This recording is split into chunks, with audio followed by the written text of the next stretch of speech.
లక్షణాల గురించి మీరు చెప్తున్నారు కానీ ఒకసారి అది ప్లే చేయండి బిగ్ బైట్. పోయే ప్రతి ఒక్కరికి కూడా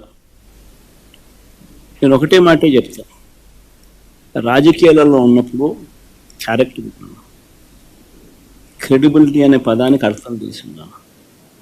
రాజకీయాలలో ఉన్నప్పుడు కాలర్ ఎగరేసుకుని చెప్పాలి ఫలానోడు మా నాయకుడు అని.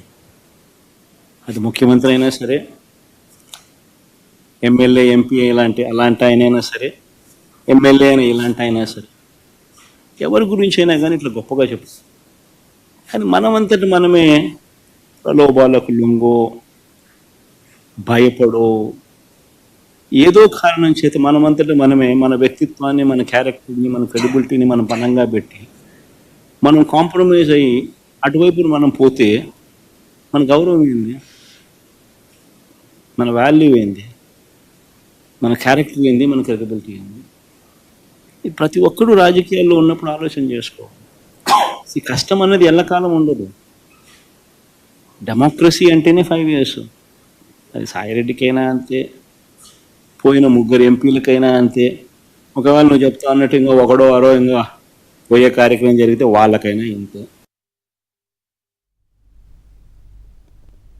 అదే శ్రీనివాసరెడ్డి గారు వెళ్ళిపోతున్న వాళ్ళ మీద ఆయనకున్న అభిప్రాయం ఏంటంటే క్యారెక్టర్ లెస్ ఫెలోస్ వెళ్ళిపోతున్నారు, ఇంకొకడో ఇద్దరు వెళ్ళినా కూడా వాళ్ళ అదే పరిస్థితి అనేది ఆయన మాట్లాడే మాట. ఇప్పుడు ఏది చేసినా కాలర్ ఎగిరేసుకొని తిరగాల అంటున్నాడు ఆయన. అదే కదా. ఇప్పుడు 2004 నుంచి 2009 వరకు తండ్రి అధికారంలో ఉన్నప్పుడు క్విట్ ప్రోకోలో లక్షల కోట్లు సంపాదించేసి 16 నెలలు జైల్లో ఉన్నాడు. 13 కేసులు ఉన్నాయి ఈడీ సిబిఐ.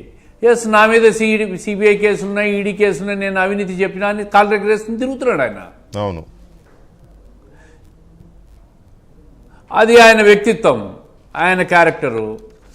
ఇప్పుడు చెడు కాలం చాలా రోజులు ఉండదన్నాడు, కరెక్ట్గా చెప్పాడు ఆయన. రాష్ట్రంలో 5 సంవత్సరాలు చెడు కాలం ఉన్నింది, ఆ చెడు కాలం పోయే మంచి కాలం వచ్చింది ఇప్పుడు, కరెక్ట్గానే చెప్పాడు.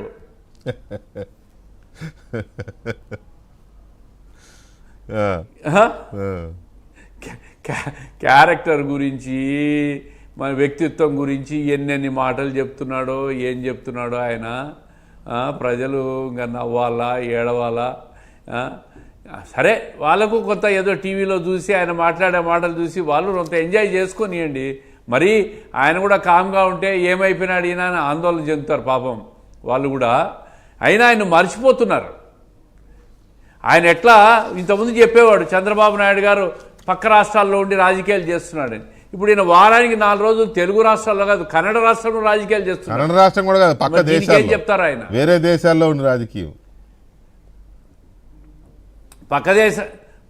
వేరే దేశాలకు పోయినాడు. ఇప్పుడు కన్నడ రాష్ట్రాల్లో 4 రోజులు వారానికి ఉంటున్నాడు, అక్కడి నుంచి రాజకీయాలు చేస్తాడు. ఒకరోజు వచ్చి ఈరోజు ఓ ప్రెస్ మీట్ పెట్టాడు ఈయన. ఇప్పుడు ఆ ఏటు ఈరోజు తప్పులన్నీ చేసి భయపడిపోయి ఏమి చేయాలో దిక్కుదోచక రాజీనామా చేసి పోయినాడు. ఇప్పుడు ఆయన క్యారెక్టర్ గురించి ఈయన మాట్లాడుతున్నాడు. అంతకుముందంతా ఈయన క్యారెక్టర్ గురించి ఆయన మాట్లాడేవాడు, ఇప్పుడు ఈయన గురించి ఆయన మాట్లాడుతూ ఉన్నాడు. ఇది విధి వైపరీత్యం అంటే ఇదేనేమో. విధి వైపరీత్యం ఏముందండి, ఇది వాస్తవమే కదా. పెద్దలు చెప్తారు, 2 మంచివాళ్ళు విడిపోతే ఎవరు బతుకాళ్ళు బతుకుతారు, 2 చెడ్డవాళ్ళు విడిపోతే ఒకడనకాల ఒకడు గోతులు తవ్వుకుంటారు. ఇదే కార్యక్రమం. ఇది ఆల్రెడీ మన పెద్దలు ఎప్పుడో రాసి పెట్టారు. ఇది కాదు, ఇంకొక సామెత ఉందన్నమాట. ఎవరైనా హత్యలు చేసేటోళ్ళు వాళ్ళు ముందు చంపుకుంటారంట, కొంతమంది కొట్టుకుంటారంట.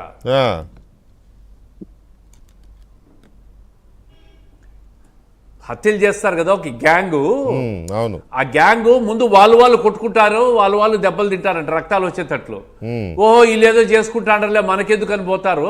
మనకెందుకని పోయిన వాళ్ళు వీళ్ళంతా కలిసి ముక్కుముడిగా చంపుతారంట.